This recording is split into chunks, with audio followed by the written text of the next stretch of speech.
Всем привет, я Митрий, и в этом видео расскажу, как из этого вышло это. Многим интересно и возможно будет полезно узнать, через что я прошел, как я проходил через это что, и для чего я как-то проходил через какое-то что. Что? Всем приятного просмотра. Мити Channel представляет мои старые работы. Вы удивитесь, но первым опытом в анимации было не это,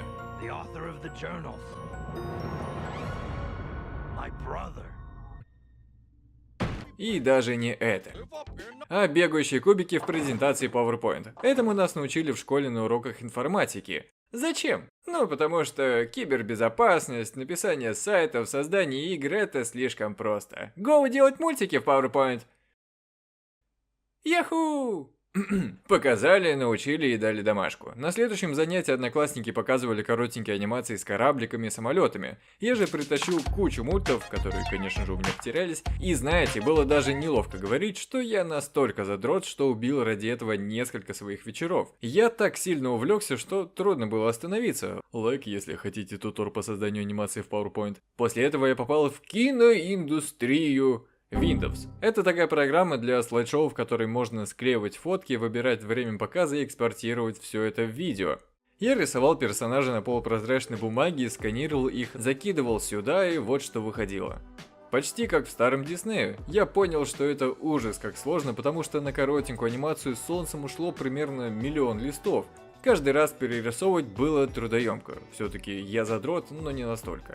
Так что с киноиндустрией не сложилось, и я решил идти дальше.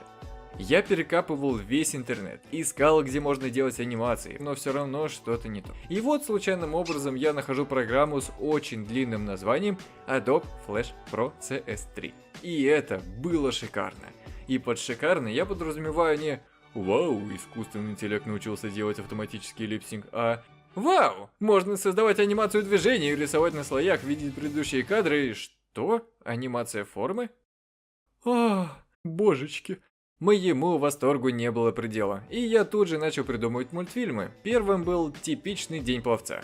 Я тогда занимался плаванием, ходил на 2 тренировки в день, а между ними в школу. Часто ныл по поводу у меня нет свободного времени, там все дела». И именно поэтому я решил потратить кучу времени и сделать про это мульт. Вышло криво, затянуто, но мне понравилось. А еще был мега эпичный батл, мульт про ассасина, и в этих работах я увидел другого человека. Нет, это все тот же я, но без бороды, без YouTube канала и, что самое главное, без каких-либо ограничений. Вы только гляньте на него, рисуя мышкой в старом флеше на старом ноуте без каких-либо намеков на заработок, не имея свободного времени, этот человек хотел создавать сцены с разрушением огромных зданий, взрывами, стрельбой и небольшой горкой покадровой анимацией. Ему было плевать на то, что он потратится на эту целую вечность и ничего не получит. Он рисовал для себя. И это прозвучит абсурдно, но работы из прошлого мне нравятся больше, чем те некоторые, которые я делаю сейчас, потому что в тех работах я вижу себя, а в нынешних тренды. Хоть и в них есть огромная доля моего видения. Так что мне есть чему научиться у себя из прошлого. После этих 2 мультов я немного рисовал, а потом, как это бывает у всех творческих личностей, настало затишье. Но я пнул себя как следует, и пошли новые анимации. Это и даже первый тутор. В мое время такого не было. Да, количество и качество уроков сейчас и тогда — это небо и земля. Именно поэтому я и начал рассказывать о том, в чем разбираюсь в доступной вам форме. И я не один такой. Есть множество авторов, которые помогают вам в той или иной сфере. Мне приятно вкладывать в это что-то свое, и еще более приятно осознавать, что сейчас люди любого возраста могут с легкостью освоить анимацию или что-то другое, и в скором времени получить первый результат. А не через 1000 лет, как это было со мной. Всем спасибо за просмотр. Некоторые свои старые мульты я выложу в группе ВК, ссылочку оставлю в описании. А с вами был Митрий, всем удачи в творчестве, живите дружно и пока.